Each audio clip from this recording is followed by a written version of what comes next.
Welcome back, fellow friends, to the Canadian radio show called the No Spin Zone. I am your one and only labor rights activist, host Evgenia Yusupova. I hope everyone is doing great, and without further ado, let's hop into this week's topic, which is the Uruguay round of GATT. Has just concluded last year, which brought the WTO into existence, with a host of tariff reductions and modification to rules related to global trade. As well, NAFTA has also been active over a year now. Yes, let's clap it out. Which quickly changed the landscape of our Canadian business scene. Let's go further in detail about the significance of the latest GATT round and NAFTA that has just ended and started. So, the last round, the 8th round, started in 1986 in Uruguay. There were lots of disagreements that were happening between countries, but finally, in 1994, countries came to one agreement. And on January 1st, 1995, the World Trade Organization began after the last GATT had ended. This is where we are standing now. We have survived all of the 8 rounds, and finally the WTO came into existence. Exactly 1 year ago, before the WTO, Clintons negotiated a deal to start NAFTA between 3 countries, Canada, US, and Mexico. The significance of NAFTA is that it brought the immediate elimination of tariffs and taxes on imports and exports. Okay, so let's start our debate. Debate about the free trade expansion and globalization.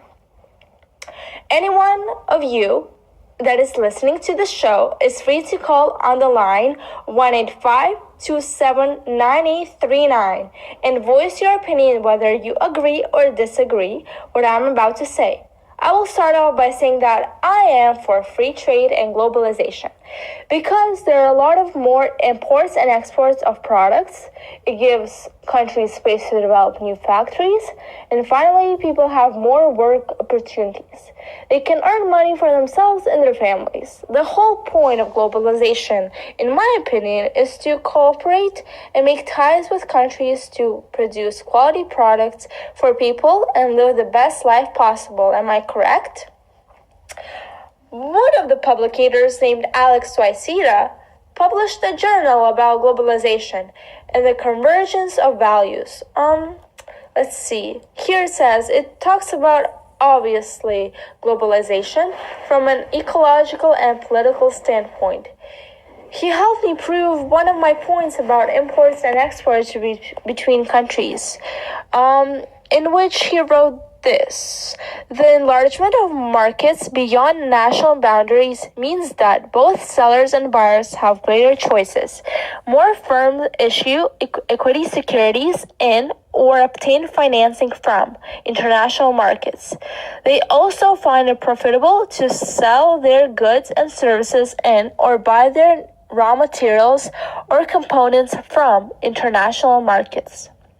Worldwide trade now amounts to an astonishing large figure, $6 trillion in 1995, more than 80% the size of the gross domestic product of the United States, the world's largest economy. Okay, so having globalization is important because there are a lot more opportunities gathering different products for your country. As said in the journal, more than 80% the size of the gross domestic product of the United States. That's the world's largest economy, guys, which means that if globalization didn't exist, there wouldn't have been such a great increase in the amount.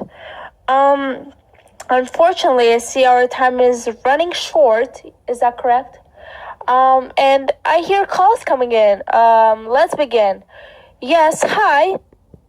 Hello, Miss Evgenia. My name is Victor. I am a farmer calling in from Niagara Falls. I'm really interested in the topic that we are going over today, and I'm calling to disagree with the point you made about imports and exports. You see, farmers like me take time and effort to grow our vegetables, so they grow out fresh and delicious for our without any chemicals added. When chemicals are not added, it makes our vegetables and fruits much more healthier and more natural. So this is why my products cost more, because vegetables and fruits don't grow in one day. Also, care is put into every single plant. When there are imports coming in from Mexico, for example, they will sell their foods for less, and therefore people don't look at the quality, they look at the price, which I understand because not a lot of people can afford foods on the expensive side. But what am I supposed to do? I too put in money and all my hard work. Why would I need to lower my price down if I put so much time and effort into my vegetables and fruits? Thank you for your call. I see your position and where you're coming from. I get that now it's all about competition. I agree with you, but at the same time, I disagree. Because what about when winter comes along? It's hard to grow out plants because they don't get the sunlight needed to make them grow. But in Mexico, summer does not stop. It goes full circle, and plants get their a good amount of light and temperature to grow. So it makes sense for us to import their veggies and fruits to our country where we can enjoy them all year round. But Victor, don't despair. I'm sure you will not lose your constant clients because they are used to your fresh and delicious veggies and fruits. We have a second call. Good afternoon. Hi. My name is Anna. I take care of the ecosystem, and I would have to disagree with you about new factories constantly being made. I am against pollution because it is very harmful for our health and for the environment. Anna, you don't have to worry.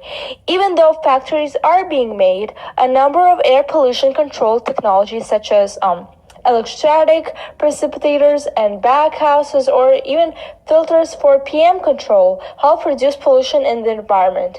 We need these factories not just for ourselves, but for the rest of the other countries in the world that are doing business with us in order to import and export goods.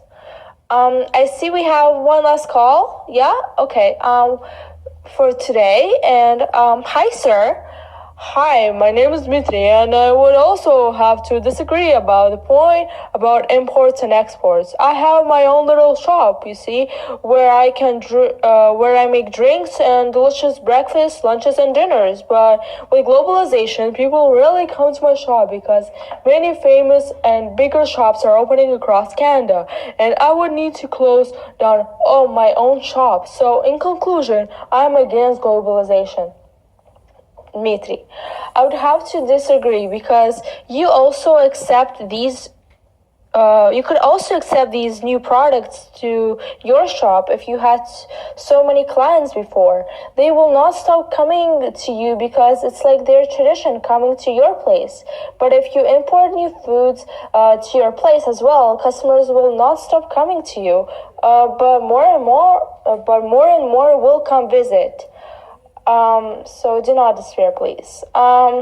Well, guys, this was our last call. Thank you for everyone that turned on their radios and wasn't afraid to call in. I know we are all so sad to leave, but do not worry. Our next week's topic will be related to free trade and globalization, but we will be talking about what the future holds and how will globalization progress, because right now it's doing great, as we heard from our 3 callers calling it today.